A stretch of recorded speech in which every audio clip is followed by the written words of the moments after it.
जय श्री कृष्ण, जय माँ लक्ष्मी। एक समय की बात है जब समुद्र मंथन हुआ और महालक्ष्मी जी का प्रादुर्भाव हुआ, तब लक्ष्मी जी का वरण करने के लिए देवता दानव वहाँ पर जितने मौजूद थे सभी के मन में लालसा उत्पन्न हुई कि हम महालक्ष्मी जी का वरण करें, महालक्ष्मी जी हमारे साथ चलें।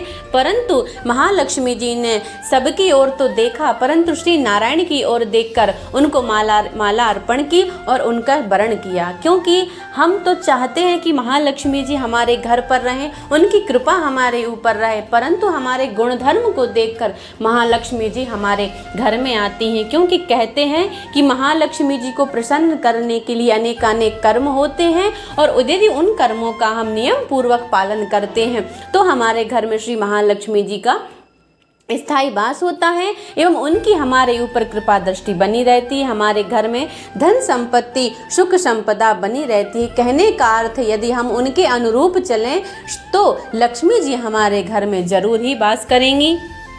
लक्ष्मी जी वैभव संपन्नता की दात्री हैं। यदि हम उनसे मांग करते हैं अपने धन वैभव की तो महालक्ष्मी जी हमारी मनोकामना पूर्ण करती हैं। इसी तरह से मैं आपके लिए कुछ ऐसे उपाय बताती हूँ, यदि आप इनका पालन करते हैं तो आपके ऊपर महालक्ष्मी जी की कृपा बरसेगी। पहला उपाय ये है कि आप किसी भी लक्ष्मी नारायण के मंदिर में जाएं और उनका जो निर्माल्य होता है अर्थात जो उनकी पहनी हुई माला होती है, जो भी उनका निर्माल्य होता है पुष्प आदि, तो आप उस निर्माल्य को लेकर आवें।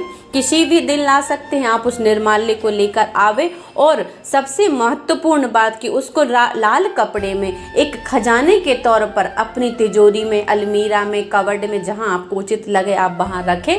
क्योंकि महालक्ष्मी जी धन संपत्ति की दात्री हैं और उनका जो निर्माल्य है, जो उनके चरणों का जो हमें प्रसाद मिला है, वो हमारे लिए किसी कुबेर के खजाने से कम नहीं है।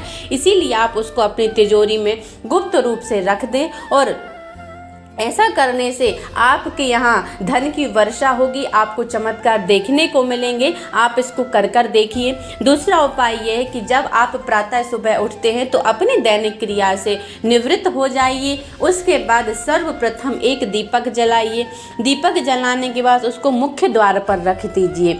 यदि आप ऐसा करते हैं तो कहते हैं कि दीपक जलाने से अंधकार का नाश होता है। इसी प्रकार द्वार पर दीपक जलाने से हमारे घर की दरिद्रता, दुख, कष्ट, पीड़ा का जो अंधकार हमारे घर में फैला हुआ है उसका भी नाश होता है। दीपक सुख शांति का प्रतीक है। दीपक की रोशनी लक्ष्मी का प्रतीक है। दीपक अपने आप में स्वयं एक सेठ का प्रतीक है। इसलिए आप अपने द्वार पर दीपक जरूर जलाएं। एवं तीसरा उपाय जो आज मैं आपसे शेयर करूंगी वो भी बड़ा चमत्कारिक उपाय है, आप जरूर करें। ये जो उपाय मैं आपको बताने जा रही हूँ, कोशिश करें कि आप पति पत्नी दोनों एक साथ करें। संभव ना हो तो संध्या वंदन के समय घर की गृहिणी करें, परंतु करें जरूर, नियम पूर्वक करें। आपको जितना समय मिलता है 2 मिनट 5 मिनट आप उसका जरूर प्रयोग करें। ऐसा करने से आपको देखते बनेगा ऐसा लाभ मिलेगा जो आपने कभी स्वप्न में भी नहीं सोचा होगा। सबसे महत्वपूर्ण होता है लक्ष्मी माँ की पूजन में कमलगट्टा। यदि उसका पुष्प हम माँ लक्ष्मी जी को शुक्रवार के दिन निवेदित करते हैं या किसी खास तीज त्योहार पर निवेदित करते हैं तो बहुत लाभ होता है। परंतु यदि पुष्प नियमित रूप से अर्पण करने के लिए ना मिल सके, संभव ना हो, तो आप कमलगट्टे के बीज की माला अपने घर में जरूर रखें। परंतु ध्यान रखें उस माला को लाल कपड़े के ऊपर रखें। आप ऐसे कहीं भी ना रखें, उसको एक लाल कपड़ा बिछाएं, उस पर वो माला आप स्थापित करें, उसका धूप दीप चंदन से पूजन करें। जब आप उसको घर में लेकर आए उसका पूजन करें और उसके बाद आप उससे रोज संध्या वंदन के समय एक माला महालक्ष्मी जी के नाम से जरूर करें। ऐसा करने से आपके ऊपर महालक्ष्मी जी